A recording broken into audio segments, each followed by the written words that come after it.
Mbote mingi na biso bino banso bana bayi Congo bayi mboka. Esengo solo lelo mokolo monene oyo babengi te mokolo ya lipanda. Tokosepela bonsomi ya ekolo na biso. Kasi esengeli ndete bonsomi wana oyo tokoluka ezala nde na kati ya mitema ya bana mboka.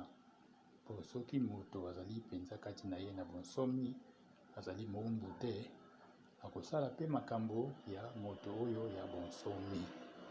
Yango mibunga mizali nde kouta wana tobongola bizaleli bato ya mboka bazonga na bolingo ya mboka. Soki bazongi na bolingo ya mboka wana nde bakosala pe misala mpona kotombola mboka. Boboto po mboka ya bino banso, bonne fête ndenge balobaka, kimia ezala na bino banso.